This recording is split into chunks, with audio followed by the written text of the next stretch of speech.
Carolina, with a grotesque effort on Sunday against the Cardinals, sleepwalked through the second half, unable to get Christian McCaffrey going on the ground, or either unable or unwilling. A sparse crowd of the upper deck, despite it being Sam Mills tribute day. And people are wondering, how long is Matt Rhule going to be head coach of the Panthers? Because apparently he'll have college jobs knocking at his door now that all of these Power 5 jobs are opening up and it's not even mid-October yet. Let me tell you this. Matt Rhule ain't ever going to be a good NFL coach. It's not happening. He is built a lot like Nick Saban, who is built a lot like the successful college coaches that don't make the transition to the NFL game well. They think they've got all of the answers. They like to push you around, to bully you, to demean you, to demean the critics, because they know how, and this is a skill set, to motivate kids. And that's a different skill set than organizing adults. It is. Let's face it, being a college professor is not like being a kindergarten teacher. Being a college professor is not like being a ninth grade teacher. It's a different skill set. I'm not saying one's better or worse. I'm saying very few guys can do both. Steve Spurrier couldn't do both. Nick Saban couldn't do both. Bobby Petrino couldn't do both. And now we're seeing Matt Rhule can't do both. Because the Panthers aren't getting better, and this is year 3 of Matt Rhule. So Matt Rhule was asked a series of questions after the game on Sunday, and questions yesterday as well, about job security, about college jobs. And I give Rhule this. Rhule is not taking the bait. He's saying the right things. I'm the Panthers coach. It would be disrespectful to not be all in here. I'm not worried about that, yada, yada, yada. And I don't believe him, but he's saying the right thing. If you're 1-3 and the guillotine's hanging over your head and you've got Wisconsin knocking at the door, or you've got one of these other, Nebraska knocking at your door, you're listening. And they're maybe not calling you directly because whatever, but they're calling your agent. There's always search firms. There's a reason that Nebraska fired Scott Frost when they did. Arizona State, Herm Edwards, when they did. Paul Christ, when they did. And it's because you get a jump on your search firm, giving you a series of names. They reach out to agents and representatives and start kind of culling together the list that then the ADs will interview. And they're paid lots of money for this. Athletic departments pay a lot of money for this service. That's why this happens. So don't tell me that they don't have some lines of communication out to the reps of Matt Rhule already, because Rhule did very well at Temple, did very well at Baylor, and everybody sees the writing on the wall. He stinks as an NFL head coach. And probably most, if not all, of the Patriots assistant coaches should just go to college, because they all have the same demeanor. They know they're the smartest guy in the room. They'll demean you, be condescending, push you around. They've got all the answers. Where NFL coaches have by and large realized you don't have all the answers, because you need everybody in the orchestra. You don't just get to be a one-man band, not at the pro level. On the college level, you get to be more of a king of the kingdom. We just played the audio last hour of Nick Saban belittling the media for asking him about a package that they might put in with a backup quarterback, and he could just stand up there and scold them. That ain't ever going to work if you're dealing with professional media corps. You know, when you work at a college town, you've got one local paper, and they need access to you. You got a couple of TV stations. They need to be on the right side of you so that they get their press credentials and their sideline access. And, you know, you can bully your way through life. You can condescend and scold, etc., because who's going to call you out? In the pros, doesn't work that way, because you have professional media markets that are just not, they don't need you.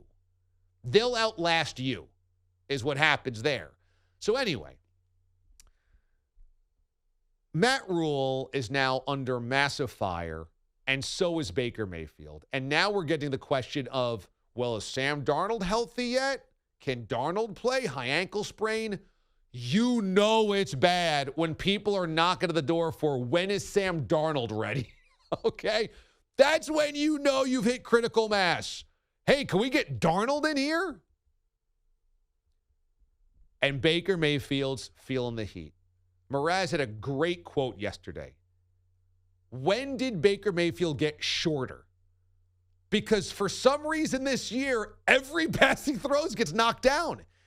He leads the league with 11 passes deflected at the line of scrimmage. And Baker's explanation was, well, our offensive line's doing such a good job that if the pass rush can't get to me, they're just planting their feet and putting their arms up. Yeah, right. I'm wondering why you suck so bad. He's the lowest rated starting quarterback in the NFL. The offense is atrocious. They have one of the best all-around backs in football, in Christian McCaffrey. They've got weapons, seemingly. And yet, Baker Mayfield is the lowest rated quarterback in the NFL. Another 3 turnovers on Sunday, 2 INTs and a fumble. He is an absolute abject disaster. And the reality of Baker Mayfield, and I've said this before, and I apologize because I'm sure plenty of you are like, oh, here goes DA and his Baker Mayfield thing.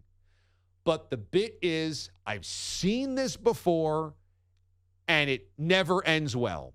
The guy that wants to act like the star quarterback, but is not good enough to be the star quarterback. There are Browns fans defiant in the face of reality. Baker led us to the playoffs. Baker Mayfield saved the franchise. Baker got a raw deal. And did the Browns maybe make it a little uglier than it had to be? Maybe embarrass him a little bit on his way out? Maybe. But I think that has to do with really sore feelings, and this is a business as well. It's not supposed to be lovey-dovey. It is a business. It is cold and cutthroat, and you make millions of dollars, and you get whisked around, and you get to be a celebrity, and you have the best training and the best facilities and free meals and charter flights and the best accommodations, and you make tens of millions of dollars, and you get to do endorsements, and you live a really good life. And then the flip side of that coin is it's a business. You profit, they profit. And Baker Mayfield likes to talk about being a star quarterback and likes to act as though he was wronged in Cleveland and how dare they. But the fact of the matter is, and I can't stress this enough, he's not good enough for the attitude that he has. College is fine, but there's a lot of good college quarterbacks that didn't make it to the NFL. Just because you're drafted number 1 overall doesn't mean that you're a great quarterback. And just because you had one good season that went to the postseason, but you were supported by really good defense, a really strong run game, just because that happened once doesn't mean that's your birthright. And the other day, Baker was asked about the boos from the crowd. And he says, I don't care what they say. I don't care what they do. I'm not listening to that. But was clearly perturbed about it. And then he was followed up. Really? The booing, you don't even hear it? And he said, we went right down the field and scored on that next drive. So what does that tell you? In other words, we shoved it right up their ass. Haters, right? And this has always been the Baker thing. Haters. I'll show them. Well, the attitude is tiresome if you're not going to deliver. The whole chip on the shoulder thing is exhausting if you're not good enough. And, you know,